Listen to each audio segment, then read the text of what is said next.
across the province, but I want our municipalities to know that we'll always have your backs. We will get through this together, and we're making steady progress. On average, over the last 2 weeks, we've seen less than 100 daily new cases. Businesses are opening their doors and hiring back people as part of Stage 3. We're firing up our economic engine once again. In June and July, Ontario added back 528,000 jobs. That's 500,000 people back to work. Over 90% of jobs recovered to pre-COVID levels. It's absolutely incredible. And we're going to keep going. We won't stop until every community is back on their feet. That's why we fought and delivered up to $4 billion for our municipalities through the Federal Safe Restart Agreement. Working with our federal partners, we're providing billions of dollars to help municipalities deliver critical services people rely on every single day. And we've already announced the first round of funding for all 444 of Ontario's municipalities, up to $1.6 billion to keep transit systems running and support food banks and homeless shelters. We're providing further certainty to our municipal partners by maintaining the $500 million envelope and structure of the Ontario Municipal Partnership Fund. My friends, we are getting Ontario back on track. No community will be left behind. We're making historic investments in infrastructure all across the province. $27 billion for our hospitals over the next decade, $12 billion for our schools, $2.6 billion for a provincial highway network this year, $1.75 billion for long-term care beds over the next 5 years. These projects will create hundreds of jobs and generate billions of dollars in economic activity. We are an economic powerhouse in North America, as I always say. We have the people, the resources, the tools to come back stronger than ever before. Thanks to our municipal partners and all 14.5 million people of this province, we are in the strongest position possible. We will recover. We will get Ontario back on track with more prosperity and opportunity than ever before. Thank you, and God bless the people of Ontario. I'll be happy to take questions now, but you know something, folks, I got to give a shout out to Jamie. Great to have you back, Jamie. Hope you're well rested. Jamie follows us all around the province, and he's just an incredible guy there. So good to see you again, Jamie. Good to see you too. We'll go to the phone line for questions. First question. First question comes from Lucas Meyer from News Talk 1010. Please go ahead. Hey, Lucas, how you doing? Very good, Premier. Thank you very much, and also agreed. Welcome back, Jamie. Okay, Premier, let's just get right into it here. The TDSB and the Ministry are speaking today on a hopeful plan. The new chair did say this morning, quote, "I just don't know why every day we're hearing new information.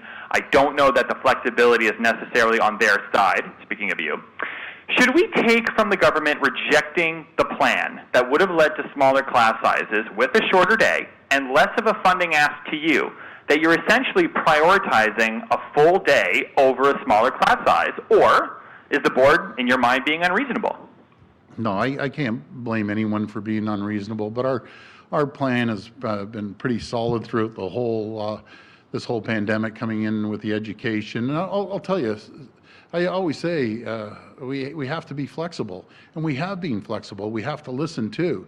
So the teachers union, I always differentiate between the teachers union and the incredible teachers that we have. But the teachers union, they wanted HVAC. We went out, we gave them HVAC. They wanted more sanitation. We went out, we gave them more sanitation. They wanted more access to the reserves from the boards. We went out and we gave them more on the reserves. You know, we have 500 nurses coming in, $50 million. We have 1,000 cleaners, custodians. We've increased cleaning, $40 million for buses. Just the cleaning alone, we've increased the spending on buses over $20 million. We're spending, to put it into perspective, folks, we're spending $1 billion in transportation, getting our kids back and forth to school. I guess, Lucas, my point is, throughout this whole pandemic, everyone's been flexible, everyone's getting along. You know, even different political stripes.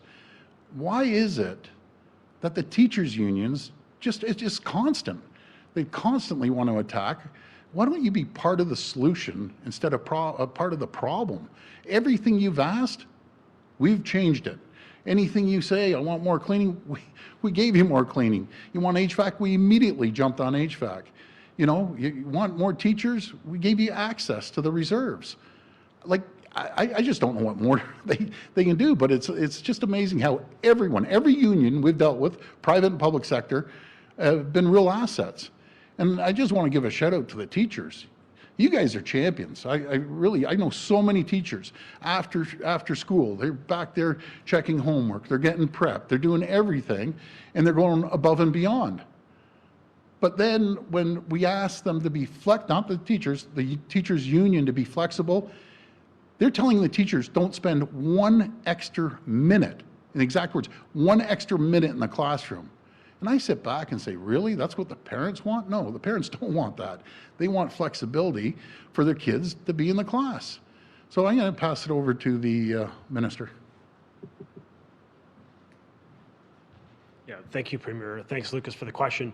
We just had a very productive discussion with the chair, the director, and the senior leadership team of public health, along with my deputy minister with Toronto District School Board. What we're trying to do is maximize the amount of time a student could be in class in high school. It was proposed originally in one of their earlier drafts at 25% in-class learning with their teacher, and the rest would be effectively live synchronous learning. My job and my hope is to work with the school board to increase that percentage so we could really maximize the amount of time a student has in front of their teacher while, yes, keeping classroom sizes low. It's not an either-or proposition. We want to try to get both done. It was a very constructive discussion and positive. I think it will lead to a resolution. Look, at the end of the day, everyone in the province is stepping up and sacrificing. Everyone is doing the very best, and the school board is working around the clock to build up plans that keep those numbers low and fundamentally allow for a safe restart, and we're grateful for that. But as the Premier recognized, I think we need everyone to be part of that solution, and I think when everyone in our society is sacrificing, I mean, it's not unfair for parents and for taxpayers and for myself in my capacity as minister to want to know that the unions are going to be part of that solution as well and work with us, be flexible and creative so that we can get kids in class in a safe manner with the fewest amount of students to maximize that distancing that this government has enabled a $500 million investment through reserves to be spent on things like distancing and spacing. The final point I'll make is we're working with the Toronto District School Board very collaboratively on spacing and distancing, particularly on accessing additional space within the City of Toronto. I know that the municipality, the mayor, and the City of Toronto has been a partner in this respect, and we're so grateful to Mayor Tory's office for his work. The province is also working with them to give them more space to enable them to have more classrooms that have more social distancing, which we know is important to public health, it's important to our government, it's important to parents in Ontario. Follow up? I appreciate, the Premier, the point about the unions. However, I did want to get clarity on the board issue of if it is a prioritization of a full day over a smaller class. And Premier, you've also said multiple times that even if you have 30 kids in a class, well, there's one teacher and one ECE to basically have two cohorts of 15. But Premier, the point is, if they are in the same class, and I don't know the last time you were in a classroom of 30 or 25 kids, but do you really think it's that simple and that 1 meter separation can be maintained? Look, as I noted, we had a very constructive call with the Toronto District School Board leadership team, making it very clear that we're going to partner, we're going to be creative, and we're going to help them get to a plan that ensures distancing can be achieved with respect to those elementary class sizes. We're also going to work with them to try to increase the amount of time a student in high school is in front of a teacher in their class. We think that's important as well. It's not about one over the other. It's about trying to ensure both objectives can be achieved. And we think, based on the collaboration that's happening within the school board and the government, that we can do that. Next question. Next question comes from Sean Jeffords from the Canadian Press. Please go ahead. Hi, Sean. Good afternoon, Premier. I wanted to follow up on Lucas's questions there about the TDSB and their plan. Specifically, at the elementary level, I understand that the TDSB proposal would have cut back daily in-class time for elementary students by about 48 minutes in order to push prep time for teachers to the end of the day. What is it about that plan that is unacceptable to the government? Well, again, I'll pass it over to the minister. He's been dealing with the TDSB. Thank you. We're spending the past days and the coming hours focusing on getting to a resolution. What we're asking school boards, particularly our unions, to do is to provide the maximum flexibility for school boards to enable them to teach a child for the entire duration of the day, to the extent that that is possible. There's 300 instructional minutes, 300 minutes of learning in a day in Ontario. We want all of that time to be used to the extent humanly possible for learning. And we think parents expect that, and we want them to know that we stand with them in that. And so we're working very closely with the school boards to achieve that. And when we had heard a plan representing about 25% in-class learning by an educator, we heard from parents saying that seems really low. And so we're working with the school board collaboratively, as we have done with every element of society, all levels of government, all stakeholders, all public-private sector unions right across Ontario, to sort of do what's right when it comes to flattening the curve and ensuring a good quality experience, be it in education or health or any ministry that we're leading in. So I think there is a way forward. We just ask for flexibility. We ask for everyone to be part of that solution. And if they are, I think we'll get to a plan and by their board meeting tomorrow. Follow up? Minister, we're also hearing from supply teachers today who say that they're concerned that the nature of their work will take them into multiple schools and put them into contact with many students, which in turn increases their risk of contracting and spreading COVID-19. Should the government take a similar approach to supply teachers that it did with PSWs working in multiple long-term care homes and ban that practice and limit them to only working in one school?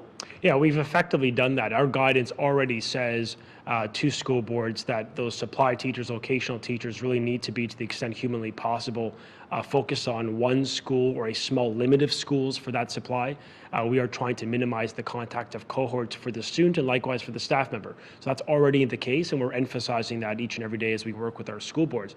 The other thing that's unique in Ontario that no province is doing is we've allocated $10 million to do professional development and training for health and safety in the context of how to manage some of the protocols and implement them for all teachers full-time and likewise for vocational teachers and supply teachers, which ensures that no matter who you are, if there's a student that has a supply teacher on a day in the week, that educator will have the exact same professional development and health and safety training to ensure that they know exactly what to do under any circumstance, including if symptoms arise or a child becomes ill or anything like that. So that's the type of proactive thinking the government has put in to ensure everyone that walks into our schools that is an educator or a staff member, that they have that training and that they know that the school boards are working hard to minimize contact between schools for the very reason you cited, to minimize contact and really to strengthen the integrity of the cohort.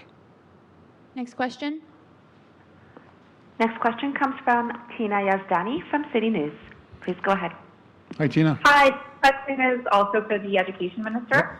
So I just wanted to follow up on that TDSB plan to shorten the school day. Parents say 48 minutes is inconsequential when it comes to the safety of their kids. You've said repeatedly you're asking for flexibility. They too are asking for the government to be flexible here. Does it defeat the purpose having school boards come up with their own plans if the government is just going to veto them?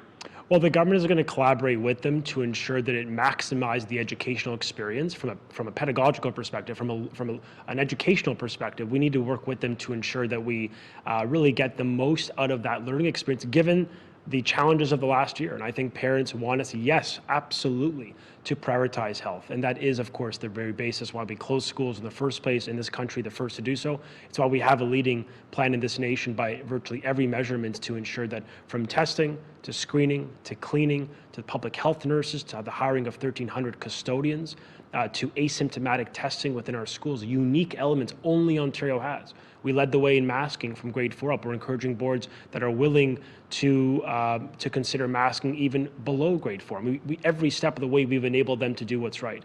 But we also have a role to ensure that we get public health, that our health standards are met, but that we ensure that its child has a positive learning experience. And what I'm suggesting is public health will always triumph in these discussions.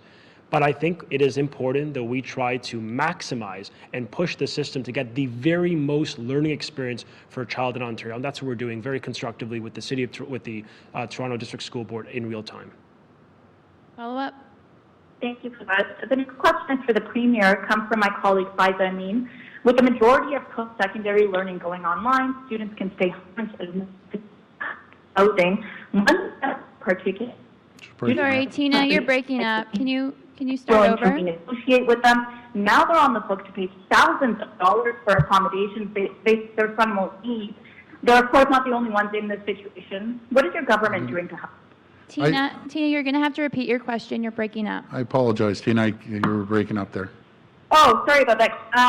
So it's about student housing, and the majority of post-secondary learning going online, a lot of students won't need it anymore. One family in particular says the student housing company they signed a lease with isn't willing to renegotiate, and now they're on the hook to pay thousands of dollars for accommodations their son won't need. They're, of course, not the only ones in this situation. So what is your government doing to help? Well, I'll bring this up I'll mention this to the Minister of Colleges and Universities. And ever since day one, if I don't know the answer, I'm going to tell you, but I promise you one thing, we will get back to you by the end of the day once I get that answer. But you make a good, valid point. If they've signed these leases, we've got to protect the students. Okay, next question. No fault of their own. Next question comes from Vic Adopia from CBC News. Please go ahead. Hi, Vic. Hi there. We're already seeing this in other provinces. Is it possible that the first day of school could be pushed back until there's an agreement between the school boards and the province on class sizes, staffing requirements, and all those COVID safety measures? Vic, I'll pass it over to the Minister. Thank you. Thanks for the question. I mean, as I indicated last week, we put out a guidance to school boards saying that flexibility is going to be really important to allow school boards the time to get this right. We know what's at stake here when it comes to getting, in the case of Toronto, hundreds of thousands of young people back into school safely in September. So I've indicated I'm comfortable with the staggered restart to enable school boards a couple extra days. We're going to be flexible. I've made this known to chairs and directors over the past days that we're going to be partners with them to ensure a child can get into class safely, that we minimize the first day of school where you have the entire class, the entire school congregating on day one. We just want to make sure that public health is number one, our top priority. And so if they need a bit more time to do it, we will work with them to achieve that. And ultimately just make sure that kids are safe when they start school in September. Follow up. Okay, thank you. Next question. Next question comes from Randy Rath from CHCH-TV. Please go ahead. Hi, Randy. Hi, Premier. I'm just wondering about the CFL, your view. They've canceled their season. Do you think that's it for the CFL? Do you think they'll come back next year? Or do you think that league's done? Well, you're talking to a big football fan. I hope the CFL comes back. I know the Feds denied the $30 million, but, you know, it's so important in so many parts of this country. It's important here in Toronto and Ontario, Hamilton, and Ottawa, but it's really, really important in Saskatchewan. And, you know, we have one of the Saskatchewan girls right here. She's a big Rough Rider fan, and especially Calgary, Edmonton, BC. So it's important. And let's pray that they come back next year, stronger than ever. Okay, thanks. Also, the Mayor of Hamilton went on CHCH-TV this weekend and told us that you're wrong, that it's not his decision whether he allowed drinking in parks, that you guys have to enable it legally. Your aunt got back to me today and said, no, the mayor's wrong. And then just a little while ago, the mayor came back and said that the changes you guys made to the Liquor License Act never went through, that the laws were never completed. How are people in Hamilton supposed to know who's right here? Well, just look it up. I don't want to come down heavy on Mayor Eisenberger, I should say. You know, he's trying to do the job, but we passed it. That, yes, you can responsibly go into a park and have a beer, have a glass of wine. And our staff called him and told him, and he's still coming out. He's doubling down, I guess. But, well, I'll send you the legislation. I'll send it over to you, and then when we get on tomorrow, you'll say, yeah, you're right, they can. You know, the same as for Toronto. People have had a few cold pops in the park, nothing happens. So, you know, I just believe we should have a little bit of leniency, and I guess he's trying to direct it away from himself and the council. Guys, step up, give Hamilton a break, give the people at Hamilton a break. They've been cooped up for months. That's all I'm saying. I'm not going to turn this into a big thing with Mayor Eisenberger. Yeah, I'm sure he's doing everything he can. The guy's working his back off too, just like we are. But my point the other day, Randy, is give the people a break once in a while. Well, they need it. So. Last question. Last question comes from Jeff Gray from the Globe and Mail. Please go ahead. Hi, Jeff. Oh, hi. Hi, Peter. How you doing? Good.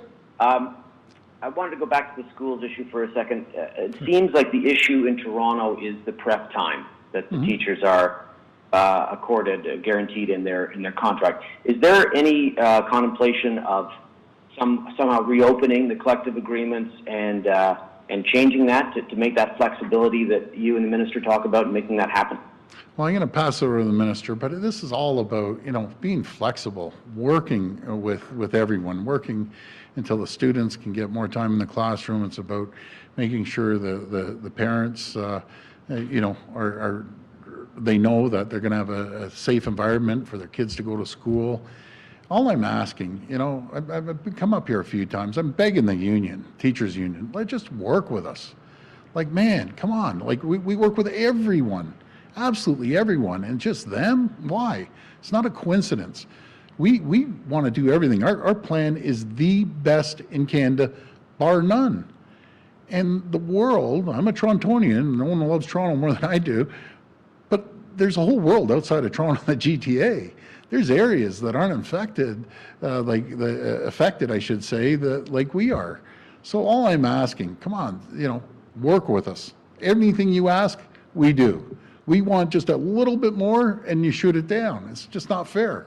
I know what's fair and what's not fair. And what they're doing to us is representative. It affects the children, affects parents. So work with us. That's all I'm asking. I'll do whatever we need to do to make sure we get the deal done as we did in the past. I'll pass to the minister. Jeff, what we're asking for is flexibility. Every single subsect of society has had to be flexible, change the behavior, adapted, pivoted to really rise to the challenge, which is a generational, once-in-a-century pandemic. We also face an economic recession. Every one of us, people at home, who've lost jobs, who've worked through this pandemic, who've, demonstrated an incredible level of sacrifice. It's for them that I think we really need to make sure that spirit is represented by everyone at the table. That's what we're asking for. It's not an unreasonable request to ask educators, their unions rather, because I know educators want to be part of the solution. And I know in their heart they want to do everything humanly possible to keep their families safe and our kids safe as a collective. And I appreciate everything they're doing in that respect. But the teacher unions, I think, just need to hear a message that is being embraced across the country, which is to come together, work with the province, find some creative ways to change what has historically been delivered differently in the past. And that's okay. In fact, that's probably expected in this type of challenge. We need people to be reasonable.